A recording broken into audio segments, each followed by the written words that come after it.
चैतन्यं शाश्वतं शान्तं व्योमातीतं निरञ्जनं नादबिन्दुकलातीतं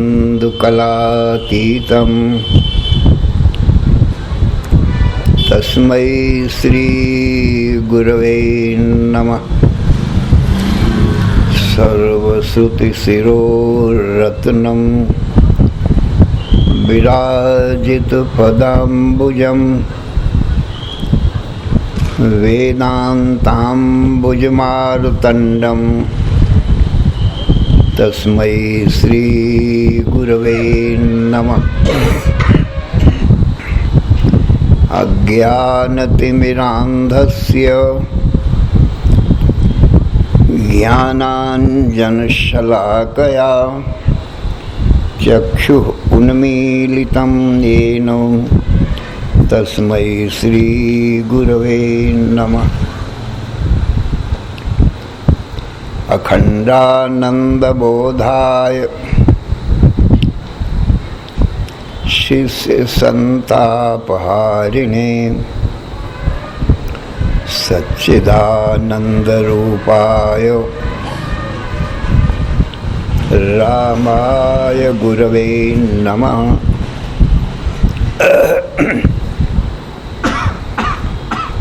अखण्डमण्डलाकारं व्याप्तं येन चराचरं तत्पदं दर्शितं येन तस्मै श्रीगुरवे नमः। गुरुर्ब्रह्मा गुरुर्विष्णु गुरुर्देवो महेश्वरः गुरुः साक्षात् परं ब्रह्म तस्मै श्रीगुरवे नमः। न गुरोः अधिकं तत्त्वं न गुरोः अधिकं परं गुरोः परतरं नास्ति तस्मात् सम्पूज्यते गुरोः। ध्यानमूलं गुरोर्मूर्तिः पूजामूलं गुरोपदम् मंत्रमूलं गुरोर्वाक्यं मोक्षमूलं गुरोः कृपा। ब्रह्मानन्दं परमसुखदं केवलं ज्ञानमूर्तिं द्वन्द्वातीतं गगनसदृशं तत्त्वमस्यादिलक्ष्यम् एकं नित्यं विमलमचलं सर्वधी साक्षिभूतं भावातीतं त्रिगुणरहितं सद्गुरुं तं नमामि। ओम नमो ब्रह्मादिभ्यो ब्रह्म विद्या संप्रदायकर्तृभ्यो वंश ऋषिभ्यो महद्भ्यो नमो गुरुभ्यः। सर्वोपप्लवरहितः प्रज्ञानघनः प्रत्यगर्थो ब्रह्मैवाहमस्मि। नारायणं पद्मभवं वसिष्ठं शक्तिं च तत्पुत्रपराशरं च व्यासं शुकं गौडपदं महान्तं गोविन्दयोगीन्द्रम् अथास्य शिष्यं श्रीशङ्कराचार्यम् अथास्य पद्मपादं च हस्तामलकं च शिष्यं तन्त्रोटकं वार्त्रिककारम् अन्यान् अस्मद्गुरून् सन्ततम् आनतोऽस्मि। श्रुतिस्मृतिपुराणानाम् आलयं करुणालयं नमामि भगवत्पादं शङ्करं लोकशङ्करम्। शङ्करं शङ्कराचार्यं केशवं बादरायणं सूत्रभाष्यकृतौ वन्दे भगवन्तौ पुनः पुनः। ईश्वरो गुरुः आत्मेति मूर्तिभेदविभागिने व्योमवद्व्याप्तदेहाय दक्षिणामूर्तये नमः। अशुभानि निराचष्टे तनोते शुभसन्ततिं स्मृतिमात्रेण यत्पुंसां ब्रह्म तन्मङ्गलं परम्। अतिकल्याणरूपत्वान् नित्यकल्याणसंश्रयात् स्मर्तॄणां वरदत्वाच्च ब्रह्म तन्मङ्गलं विदुः। ओङ्कारश्चाथ शब्दस्य द्वौ एतौ ब्रह्मणः पुरा कण्ठं भित्त्वा विनिर्यातौ तस्मान्माङ्गलिकौ उभौ। ॐ तत्सत् परब्रह्मणे नमः। श्री राम जय जय राम। श्री राम जय जय राम। श्री राम जय जय राम। श्री राम जय जय राम। धर्म की अधर्म का प्राणियों में विश्व का हर हर महादेव। अशरण शरण अकारण करुण करुणा वरुणालय। कर्तुम अकर्तुम अन्यथा कर्तुम समर्थ नित्य शुद्ध बुद्ध मुक्त स्वरूप अनंत कोटि ब्रह्मांड नायक परात्पर पूर्णतम पुरुषोत्तम परब्रह्म सच्चिदानंद घन सर्वज्ञ सर्वशक्तिमान सर्वाधार सर्वाधिष्ठान भगवान के ज्ञान से जीव सर्व दुखों से और मृत्यु से भी मुक्त हो जाता है, अर्थात उसको कभी किसी प्रकार का कोई भी दुख नहीं आता, नित्य सुख शांति को प्राप्त कर लेता है और मृत्यु नहीं आती, अमृतत्व को प्राप्त कर लेता है। इसलिए जीव को अपने परम कल्याण के लिए भगवान का ज्ञान परमावश्यक है। सर्व दुखों से और मृत्यु से भी छूटने के लिए भगवान का ज्ञान परमावश्यक है। भगवान के ज्ञान का साधन भगवान की वाणी वेद है, और वेद का अर्थ बताने वाले गुरु हैं। तो सज्जनों, वेद में 3 कांड बताए गए। योगास्त्रयो मया प्रोक्ता नृणां श्रेयो विधित्सया ज्ञानं कर्म च भक्तिश्च नोपायो अन्योस्ति कुत्रचित्। योगास्त्रयो मया प्रोक्ता नृणां श्रेयो विधित्सया। मनुष्यों के श्रेय सुख की इच्छा से मैंने त्रिकांड रूप वेद कहा है। कर्म योग, भक्ति योग और ज्ञान योग, 3 योग कहा है। तो कर्माणि चित्त शुद्ध्यर्थम एकाग्र्यार्थम उपासना मोक्षार्थम ब्रह्म विज्ञानम सर्व वेदांत निर्णयः। कर्म चित्त की शुद्धि के लिए कहा है, और भक्ति मन की एकाग्रता के लिए कहा है,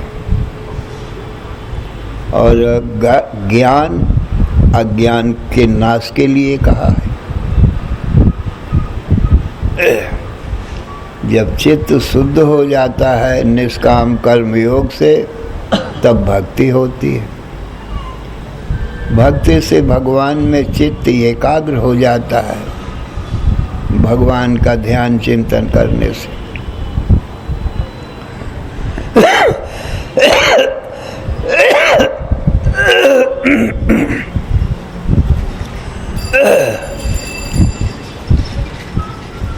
तब ज्ञान होता है, और ज्ञान से अज्ञान का नाश हो जाता है। भगवान के ज्ञान में, भगवत दर्शन में यही कर्म, उपासना और ज्ञान, भगवान के दर्शन में ये मल विक्षेप आवरण व्यवधान थे, बाधक थे, भगवान का दर्शन नहीं होने देते थे। तो इन्हीं की मल विक्षेप आवरण की निवृत्ति के लिए भगवान ने त्रिकांड रूप वेद कहा है।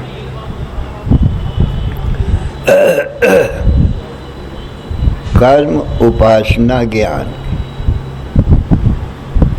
जब सज्जनों मल विक्षेप आवरण दूर हो जाता है, निष्काम कर्म से मल दोष, भक्ति से विक्षेप माने चित्त की चंचलता का दोष, और ज्ञान से आवरण अज्ञान दोष निवृत्त हो जाता है, तो भगवान का दर्शन होने लग जाता है।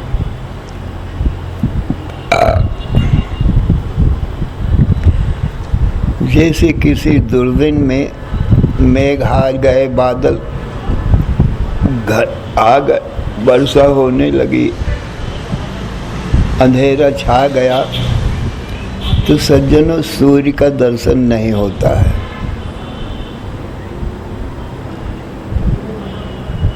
और तेज हवा आंधी चलने लगी सज्जनों, और उस तेज हवा के चलने से बादल हट गए, तो सूर्य का दर्शन होने लगता है। इसी प्रकार से ये मल विक्षेप आवरण, ये माया रूपी मेघ ही है 3 रूपों में। इसने हमारे आत्मा रूपी, परमात्मा रूपी सूर्य को ढांक रखा है, सो कर्म उपासना ज्ञान से ये माया रूपी मेघ हट जाता है सज्जन। तो सूर्य के समान प्रकाशमान भगवान का दर्शन होने लगता है। इसलिए ये 3 योग भगवान ने कहा है मल विक्षेप आवरण को हटाने के लिए।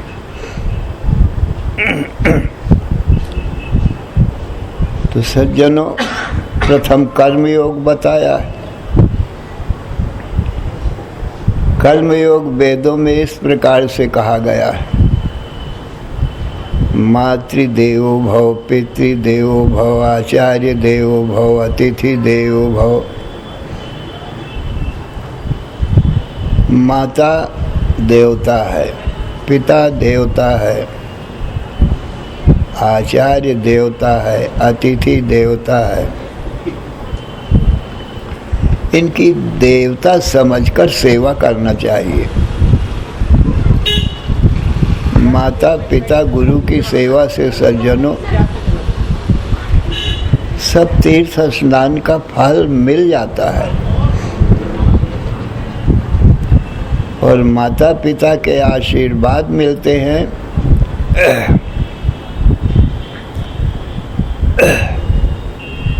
अभिवादनशीलस्य नित्यं वृद्धोपसेविनः चत्वारि तस्य वर्धन्ते आयुर्विद्या यशो बलम। माता पिता को जो प्रातः काल उठकर प्रणाम करता है तो माता पिता का आशीर्वाद मिलता है। तो 4 प्रकार का,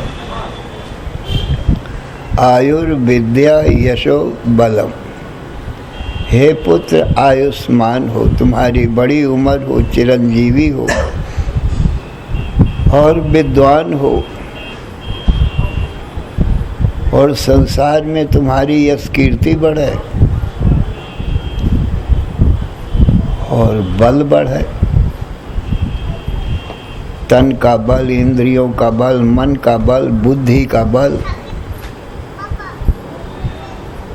तन बलवान रहेगा, निरोग शरीर रहेगा। इंद्रियां बलवान रहेंगी, इंद्रियों में कोई रोग बीमारी नहीं होगी।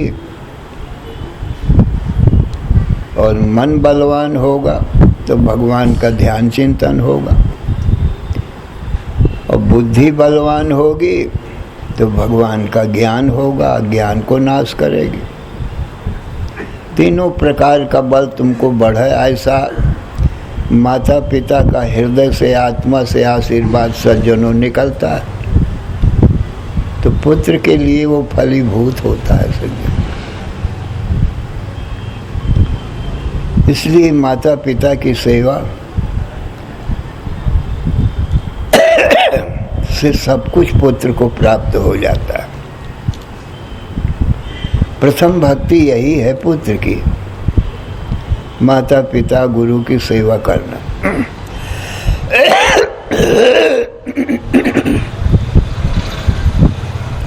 प्रथम गुरु भी माता है, द्वितीय पिता है, फिर तीसरा बाहर वाला गुरु है।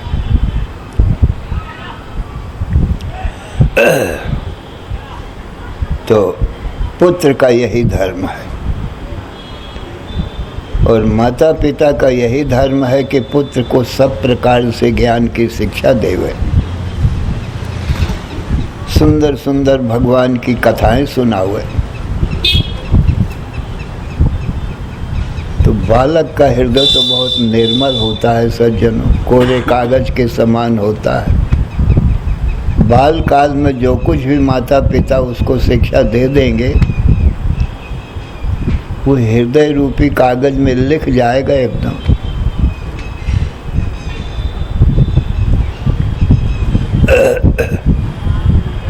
इसलिए माता पिता को उचित है कि ऐसे सेवक पुत्र को, जिसका हृदय बहुत निर्मल है, बहुत बालक बिल्कुल भोला होता है सज्जन, राग द्वेष छल कपट वो कुछ जानता ही नहीं।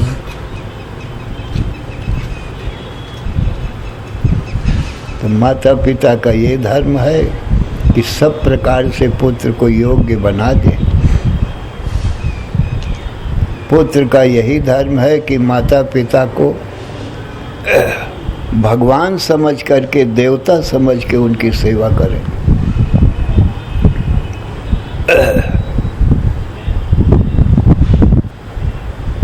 पत्नी का धर्म है कि मनसा वाचा कर्मणा पति को ही देवता समझे। ये पत्नी का धर्म है। और पति का धर्म है सब प्रकार से पत्नी की रक्षा करे।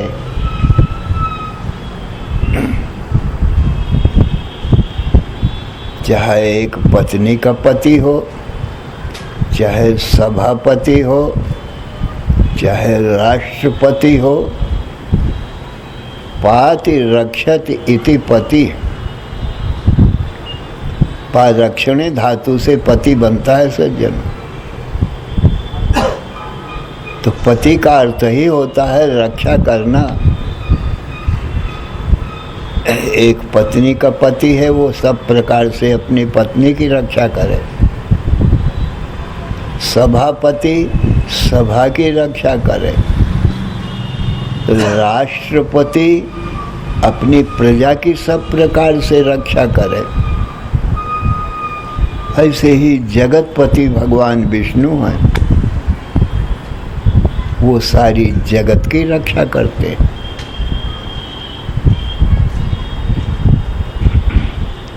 तो माता का धर्म पुत्र का धर्म, पति का धर्म पत्नी का धर्म, गुरु का धर्म शिष्य का धर्म, शिष्य का धर्म है सब प्रकार से गुरु की सेवा करे। गुरु के आश्रम में जा करके और गुरु के आश्रम में रह करके और गुरु की आज्ञा का पालन करे और गुरु की सेवा करे। और गुरु के आश्रम में जो भी विद्यार्थी हैं उनको अपने मित्र के समान समझे, छोटा बड़ा न समझे। गुरुकुल में एक राजकुमार और एक गरीब बालक बराबर हुआ करते हैं। तो श्रद्धा भक्ति से उनमें मित्र भावना रखे और गुरु की सब प्रकार से आश्रम की सेवा करे और अध्ययन करे सज्जन। भगवान राम यही शिक्षा देते हैं, गुरु गृह गए पढ़न रघुराई, अल्पकाल विद्या सब पाई। राम गुरु के गृह में माने आश्रम में पढ़ने गए थे, अपना घर छोड़ दिए थे और सब विद्यार्थियों में मित्र भावना रखते थे। बराबर कोई बड़ा छोटा हुआ नहीं है कि हम राजकुमार हैं और तुम गरीब हो। इस प्रकार से सज्जनों और गुरु की आज्ञा सब प्रकार से मानते थे, विद्या अध्ययन करते थे सज्जन। तो ऐसी विद्या जो है जो गुरु की सेवा करके प्राप्त होती है सज्जनों, तो जीवन में सुखदायी होती है, फलीभूत होती है।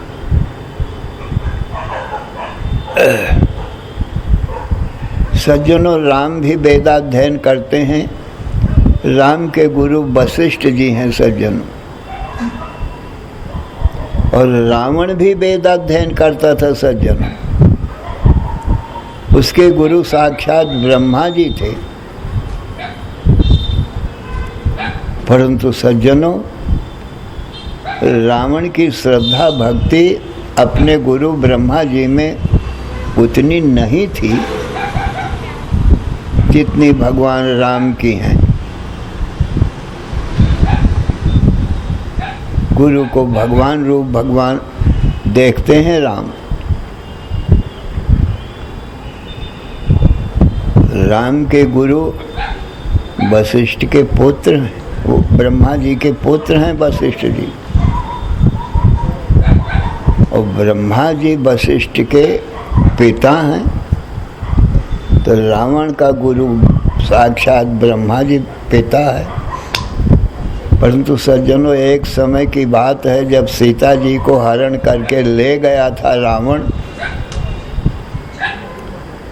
उस समय की बात है।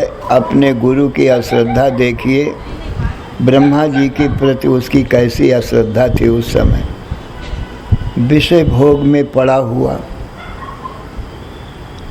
आसुरी संपदा वाला, अपने से बड़े गुरुजनों में श्रद्धा न रखने वाला ये रावण उस समय गुरु के यहाँ पढ़ने नहीं जाता था, किंतु गुरु को ही अपने घर में बुलाता था।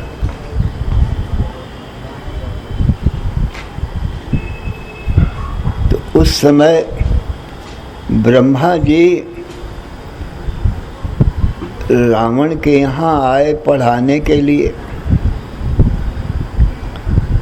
और उस समय रावण सीता जी के ही ध्यान में मगन था। सज्जनों, उसके हृदय में सीता जी ही बैठी थी और कुछ उसको अच्छा ही नहीं लगता था। और द्वार में द्वारपाल नियुक्त किया था कि जो कोई भी आवे भीतर महल के ना आने पावे, बाहर ही उनको रोके रहे। उस समय की बात है जब ब्रह्मा जी उनको वेद पढ़ाने के लिए गए रावण को, तो वो द्वारपाल देखो गुरु का कैसा अनादर करता है। सज्जनों, ब्रह्मा जी ने कहा रावण को खबर भेज दो कि ब्रह्मा जी आए हैं वेद पढ़ाने के लिए। तो वो द्वारपाल क्या कहता है वो ब्रह्मा जी से, ब्रह्मन् अध्ययनस्य नास्ति समयः। हे ब्रह्मन, इस समय अध्ययन का समय नहीं है।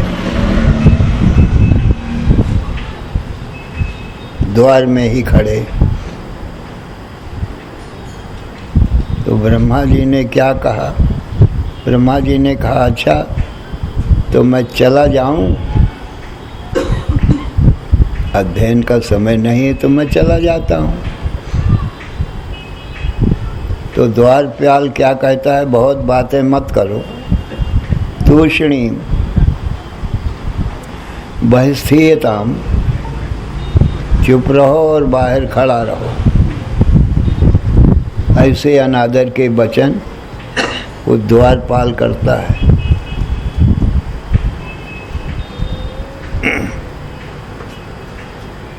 तूष्णीम बहिस्थीयताम,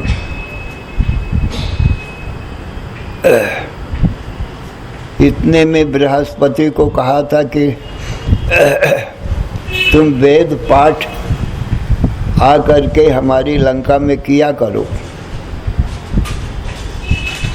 तो वेद पाठ करने के लिए बृहस्पति आए।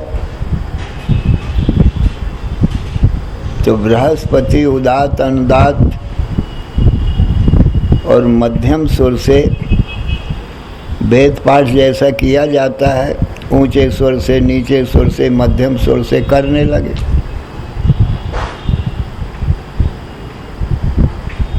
तो वो द्वारपाल क्या कहता है बृहस्पति से, स्वल्पम जल्प बृहस्पति जड़मते नैसा सभा वज्रिणा।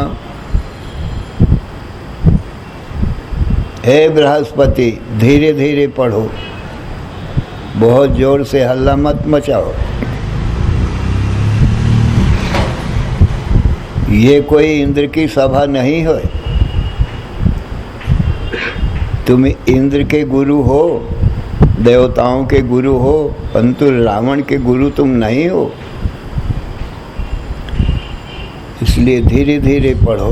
अब वेद पाठ तो उदात अनुदात स्वरित के अनुसार सज्जनों पढ़ा जाता है, उसको ऐसे डांट दिया। और तुम्बरू नाम का एक गंधर्व था, सबसे अच्छा गायन करने वाला वही था। उसको संगीत गायन के लिए रोज बुलाया करते थे। वो आया, वो भी ऊंचे नीचे सुरों से सज्जनों गायन करने लगा।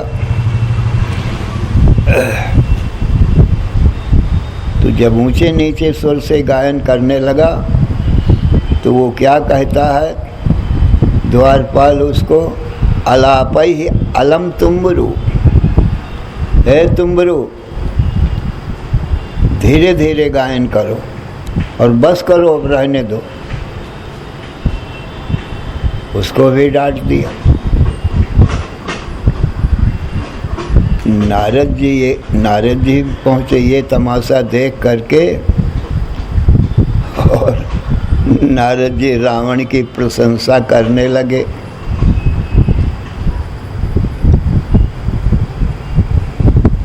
तो वो कहता है नारद जी से कि हे नारद जी, स्तोत्रम संघर नारदस्तुति कथा, ए नारद ये स्तुति कथा करने को रहने दो। उनको भी डांट दिया, सबको डांट दिया। तो नारद जी ने धीरे से पूछा द्वारपाल से कि भाई द्वारपाल क्या बात है, आज सबको डांट रहे हो, तो ऐसी क्या बात है आज? तो वो उनसे बताता है कि स्वस्थो न लंकेश्वर, इस समय लंकेश्वर स्वस्थ नहीं है। तो नारद जी ने कहा उनको क्या बीमारी है, हमको बताओ, हम कोई औषधि जानते होंगे तो उनको ठीक कर देंगे, तो हमको बताओ क्या बीमारी है। तो वो कहता है सीता रल्लक भल्ल भग्न हृदय, इसलिए स्वस्थो न लंकेश्वरा। सीता की जो मांग रूपी भाला है, सिंदूर लगाया जाता है ना, तो भाला जैसे बन जाता है। तो सीता के मांग रूपी भाले से विदीर्ण हृदय, रावण का हृदय विदीर्ण हो गया, इसलिए स्वस्थो न लंकेश्वर, इसलिए लंकेश्वर स्वस्थ नहीं है। तो पराई स्त्री के ध्यान में इतना मगन है सज्जनों, किसी की बात रावण नहीं मानता है, सब समझाते हैं रावण को, किसी की बात नहीं मानता है। ऐसा विषय लंपट राक्षस जो साक्षात लक्ष्मी माता का अवतार सीता जी को हरण करके ले आया। कहने का अभिप्राय है कि जो गुरु की श्रद्धा भक्ति से सेवा करके विद्या अध्ययन नहीं करता, उसकी विद्या सफल नहीं होती है, दुखदायिनी बन जाती, सुख देने वाली नहीं बनती। ये राम से शिक्षा लेनी चाहिए। तो शिष्य का धर्म है गुरु की सब प्रकार से सेवा करके और वहाँ के विद्यार्थियों से मित्र भाव रख करके, बड़े छोटे का अभिमान छोड़ करके और विद्या अध्ययन करना चाहिए। और गुरु का कर्तव्य यही है कि सब प्रकार से शिष्यों को वेद शास्त्र पुराण गीता, भागवत, रामायण सब में पारंगत कर दे, विद्वान बना दे, तो ये गुरु का धर्म है सज्जन। तो पिता पुत्र का धर्म, पति पत्नी का धर्म, गुरु शिष्य का धर्म। इसी प्रकार से राजा प्रजा का धर्म। राजा का धर्म है प्रजा की सब प्रकार से रक्षा करना, पुत्र के समान रक्षा करना। पत्नी पुत्र परिवार एक छोटा राज्य है और राजा का प्रजा एक बड़ा परिवार है।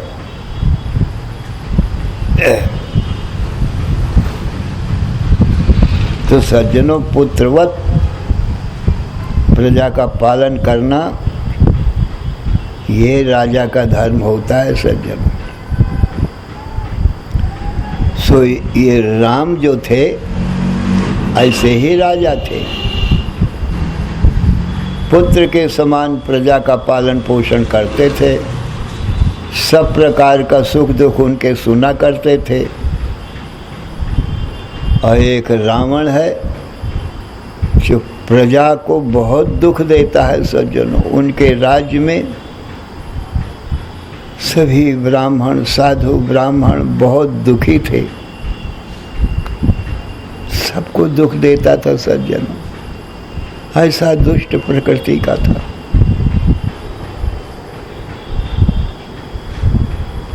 इसीलिए रावण की दुर्दशा भी भाई।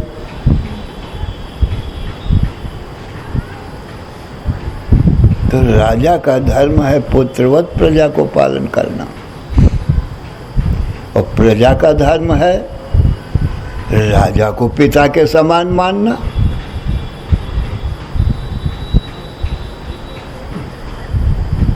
राजा का धर्म और प्रजा का धर्म बताया गया।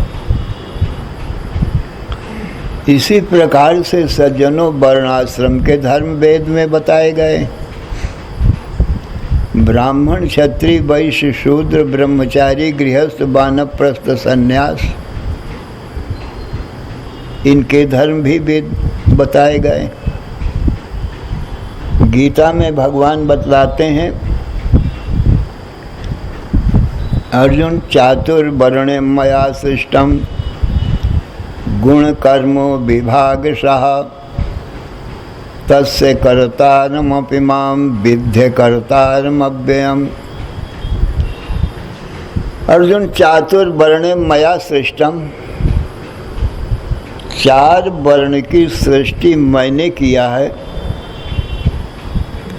गुण कर्म विभाग सा, सत्वगुण, रजोगुण, तमोगुण, इन गुणों के अनुसार जो कर्म होते हैं, तो गुण और कर्मों के अनुसार ही मैंने ये चार वर्णों का विभाग कर दिया है। सत्वगुण की प्रधानता से ब्राह्मण, रजोगुण की प्रधानता से क्षत्रिय, और रजोगुण तमोगुण की प्रधानता से वैश्य, और तमोगुण की प्रधानता से शूद्र की रचना मैंने किया है। इसलिए मैं निष्पक्ष हूँ। जीवों के जैसे कर्मों को मैंने, ईश्वर हैं वो पूर्व जन्म के कर्म जानते हैं, तो उन कर्मों के अनुसार मैंने इनकी रचना किया। तस्य कर्तारमपि मां विद्य कर्तारमव्ययम्। माया के द्वारा मैं ये चार वर्ण की सृष्टि करता हूँ, और वास्तव में तो अकर्ता हूँ।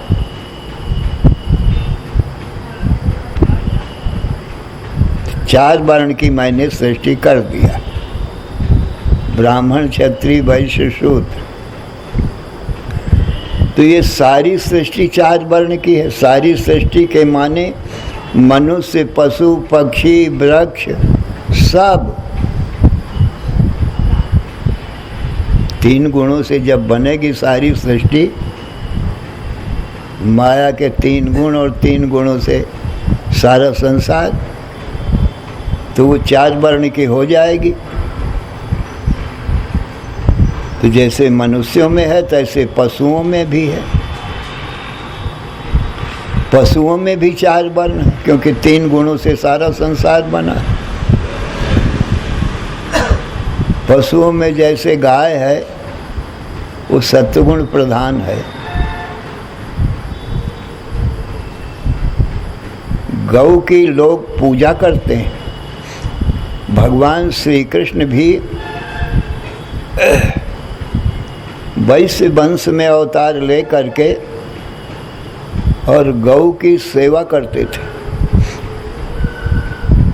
स्वयं गौओं को चराने जाया करते थे और गौ के सज्जनों पूजा करते थे। शास्त्रों में कहा है गौ के शरीर में 33 कोटि देवताओं का वास है, रोम रोम में। तो गौ के पूजन से सारे देवताओं का पूजन हो जाता है। तो भगवान श्री कृष्ण गौ का पूजन रोज किया करते थे और उनका नाम भी गोपाल पड़ गया है। मने गौओं को पालन करने वाले, गौ चराते, उनकी सेवा करते, उनकी पूजा करते।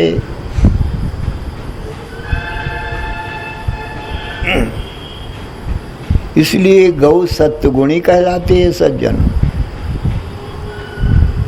ये ब्राह्मण वर्ण में गिनी जाएगी, सत्वगुण की प्रधानता है, इसीलिए उनकी पूजा की जाती है गौ की।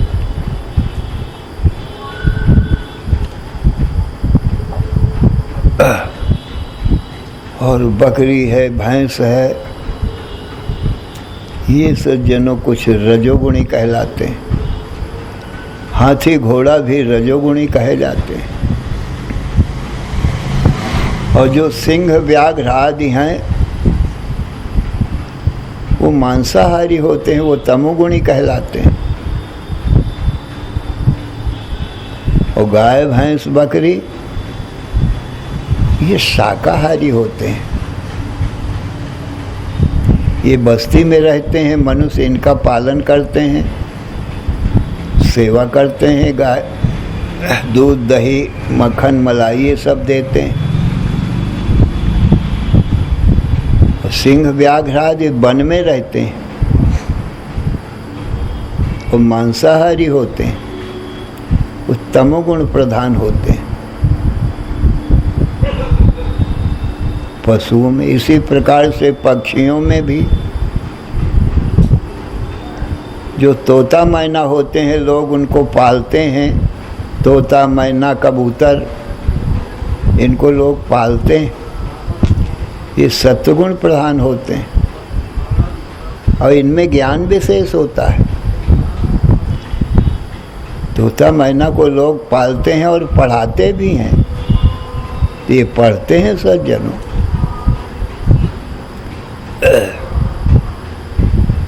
तोता को माताएं पालती हैं और पढ़ाती हैं। कहो पट्टू सीताराम, वो सीताराम बोलता है। कथा है, कोई बहेलिया तोता मैना बेचने वाला जंगल से पकड़ के लाया और बेचा।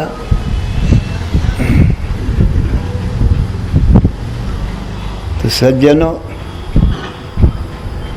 एक को तो ब्राह्मण ने खरीद लिया 2 तोता, और एक को किसी मुसलमान ने खरीद लिया सज्जनों।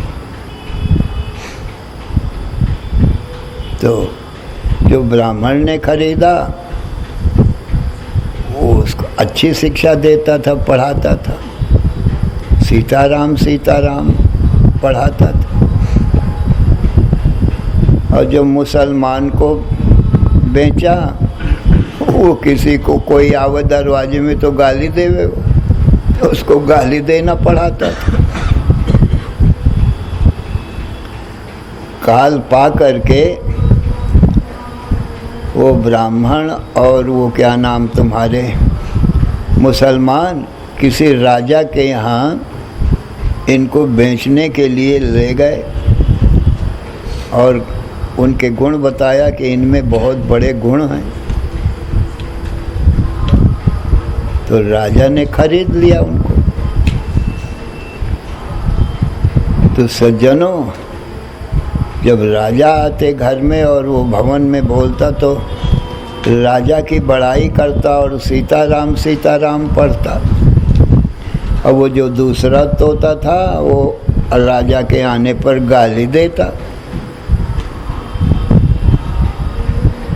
तो राजा ने हुक्म किया कि ये गाली देने वाले को मार डालो। तो जब बधिक उसको मारने के लिए चले तो ये जो ऋषि मुनियों के ब्राह्मणों के यहाँ सीखा था ज्ञान, इसने कहा ठहरो, राजा से कहा।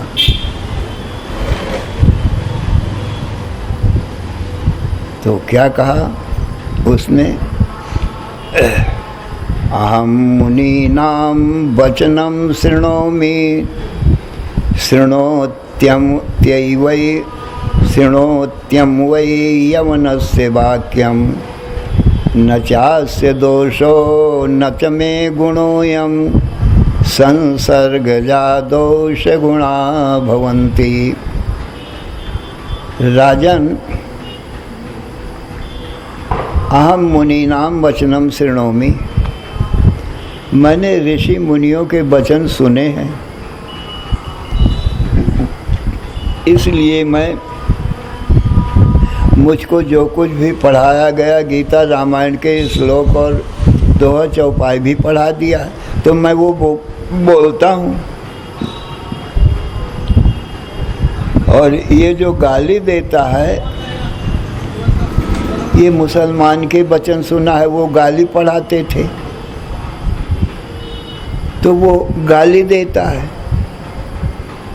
अहम मुनीनां वचनं शृणोमि शृणोत्यं वै यवनस्य वाक्यम। इसलिए न चास्य दोषो और न च मे गुणोयम, इसमें कोई दोष नहीं है राजन जो गाली देता है। और मैं जो स्तुति करता हूँ, सीताराम बोलता हूँ, रामायण की चौपाई बोलता हूँ, श्लोक बोलता हूँ, तो मुझ में ये कोई गुण नहीं है। तो बोले संसर्गजा दोष गुणा भवन्ति।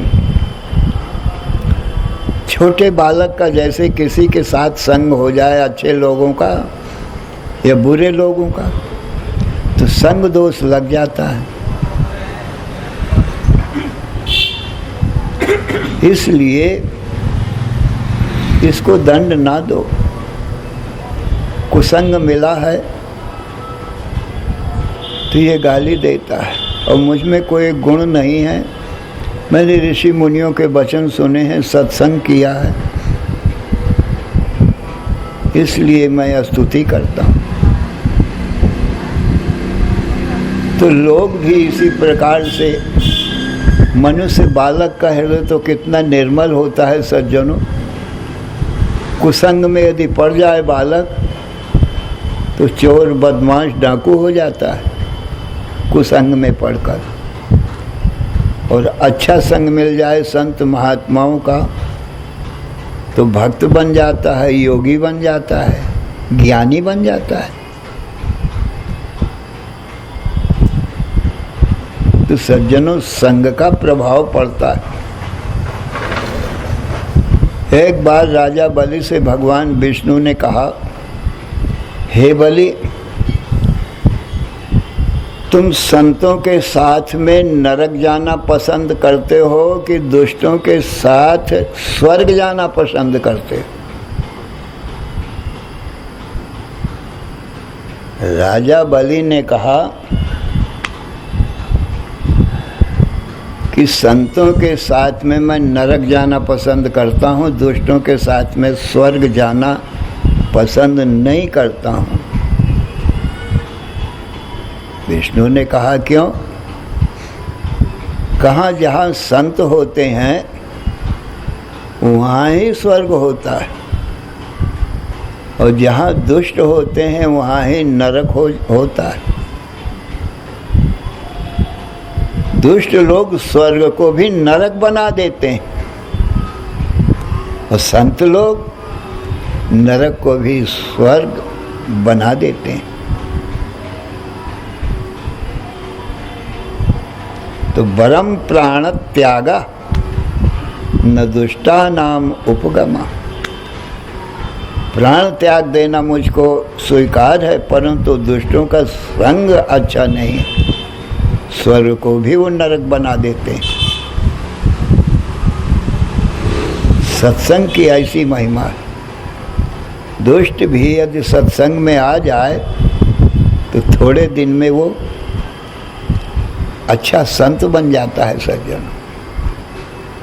और अच्छा संत भी, धर्मात्मा भी यदि दुष्टों का संग करने लगे तो सज्जनों दुष्ट हो जाता है। संग का रंग चढ़ता है सज्जनों। जैसा संग करो वैसा रंग चढ़ता है। इसलिए हमेशा संतों का संग करना चाहिए। संग दोष लग जाता है।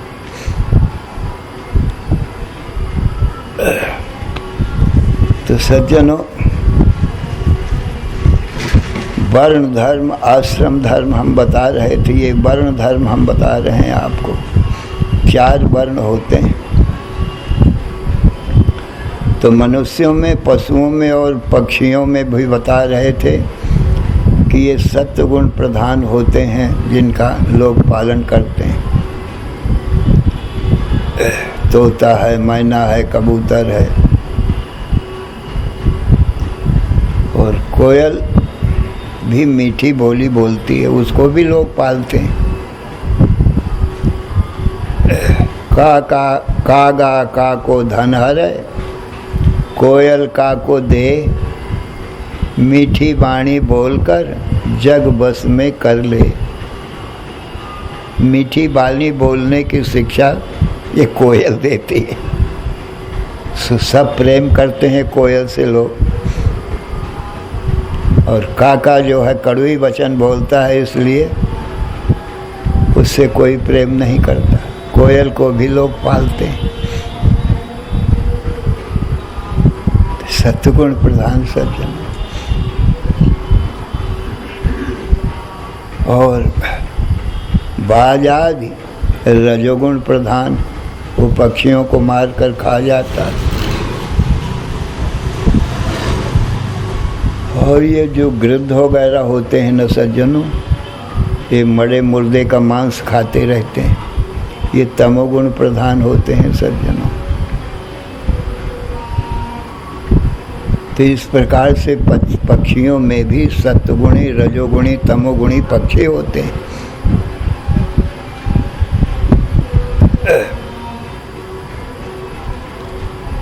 इसी प्रकार से सज्जनों वृक्षों में भी 4 वर्ण बताए गए। वृक्षों में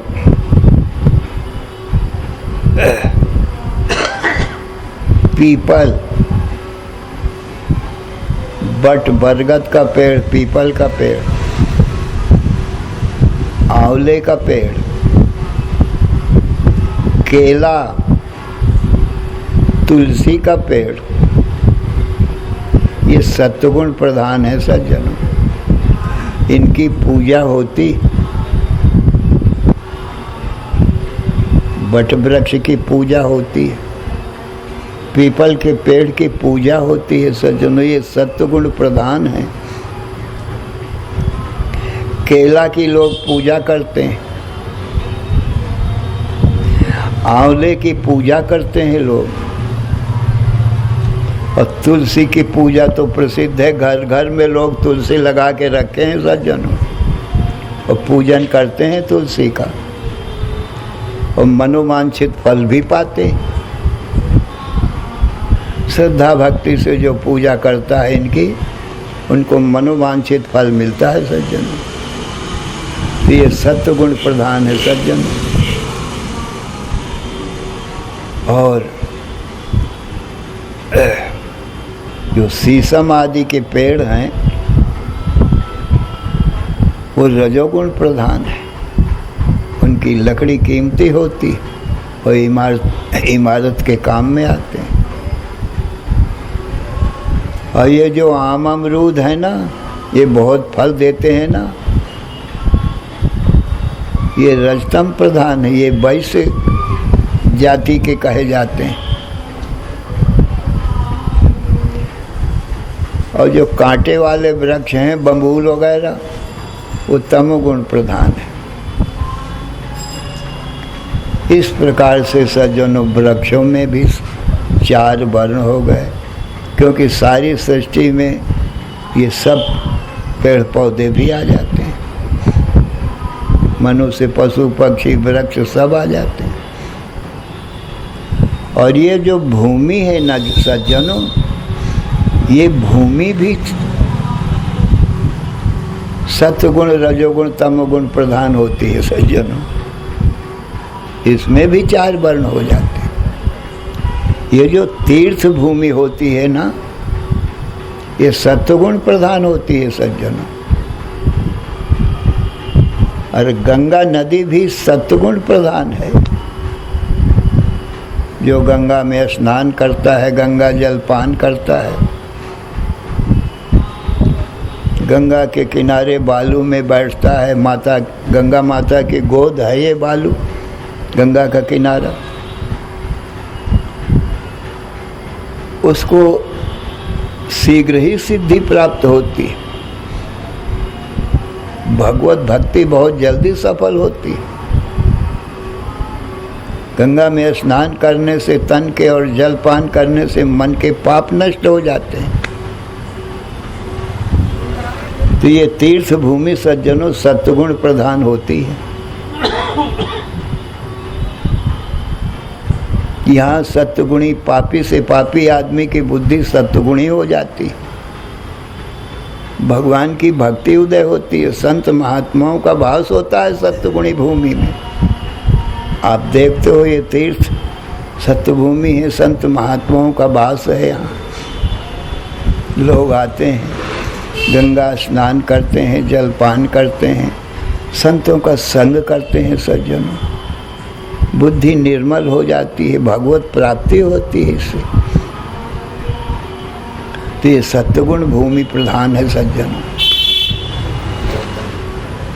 और जहाँ पर मांस मदिरा बिकता है, बेस्याएं रहती हैं सज्जनों, वो रजोगुण प्रधान भूमि होती है सज्जनों। उस भूमि में जाने से मन में रजोगुण उत्पन्न हो जाता है। और जो युद्ध भूमि होती, वहाँ जाने से क्रोध आदि पैदा होता है सज्जन। रजतम प्रधान भूमि है वो। और जो श्मशान भूमि है, जहाँ मुर्दे जलाए जाते हैं, भूत प्रेतों का वास होता है सज्जनों, वो तमोगुण प्रधान भूमि है। और श्मशान भूमि में जाकर के भय लगने लगता है, डर लगने लगता है।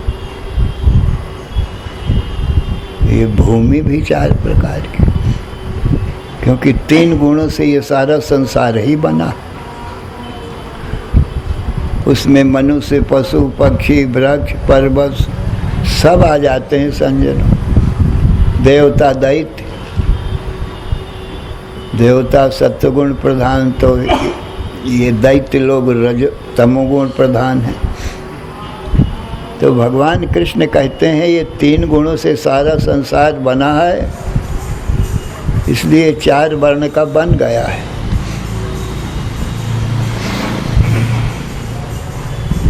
तो चातुर्वर्ण्यं मया सृष्टं गुणकर्म विभागशः तस्य कर्तारमपि मां विद्य कर्तारमव्ययम्।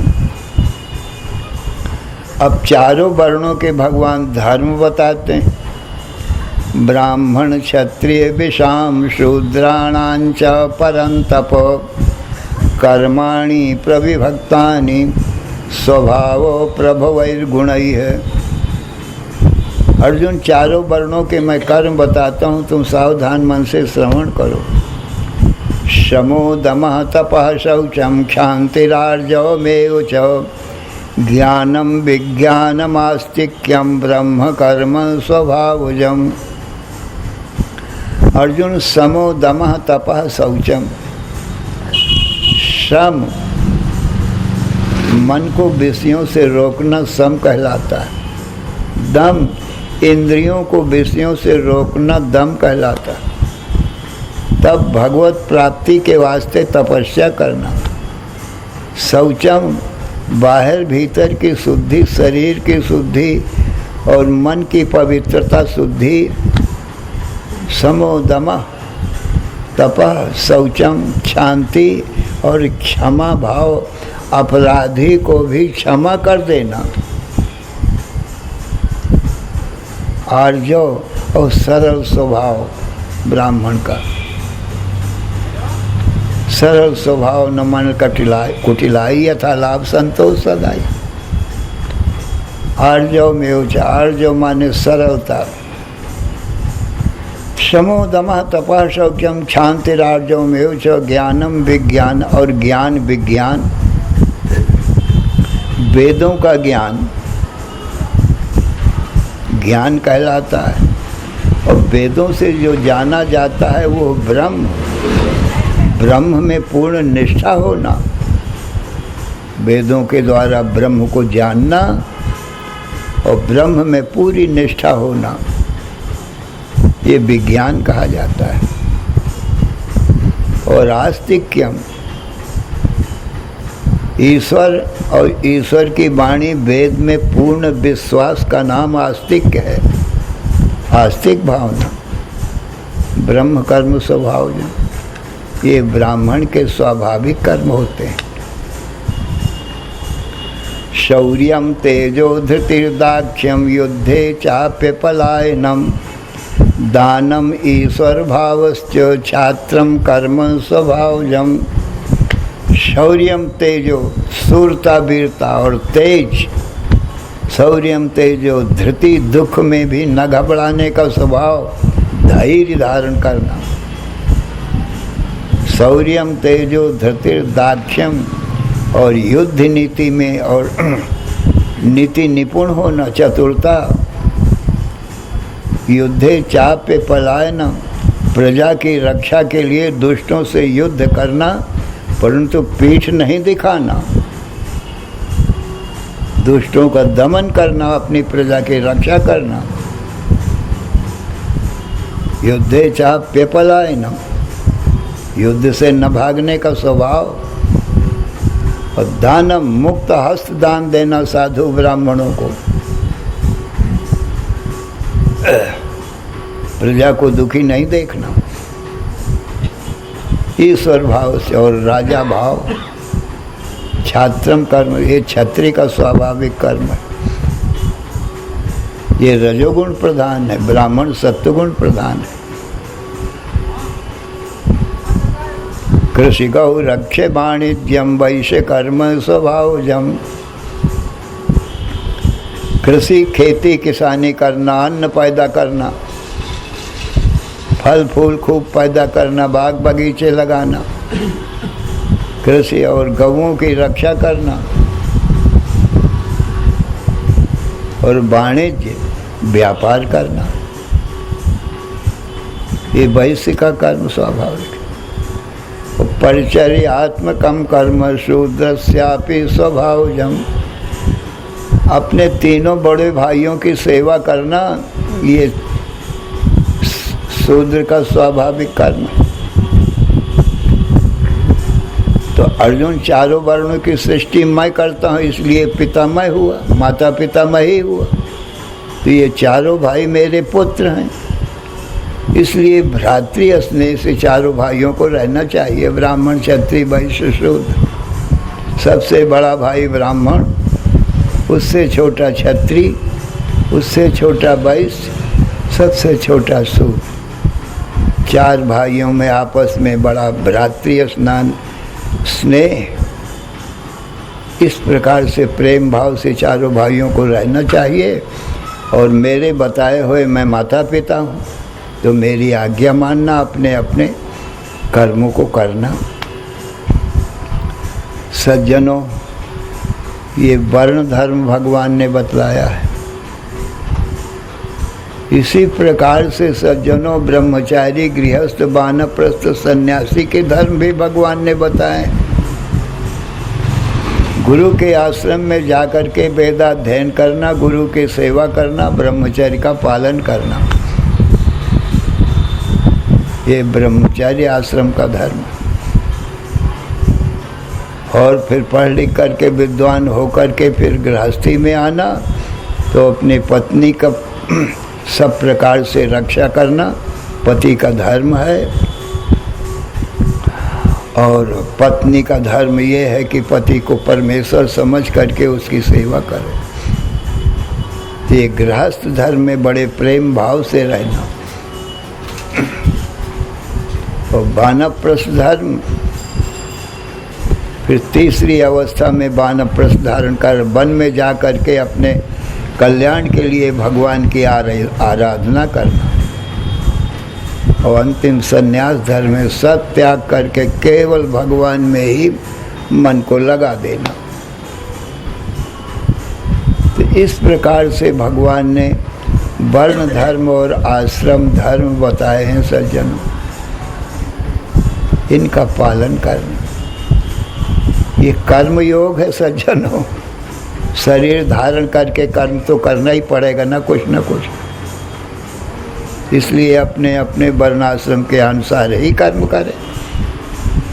श्री राम जय राम, जय जय राम। श्री राम जय राम, जय जय राम। श्री राम जय राम, जय जय राम। धर्म की अधर्म का प्राणियों में विश्व का हर हर महादेव। बोलो सच्चिदानंद भगवान की जय।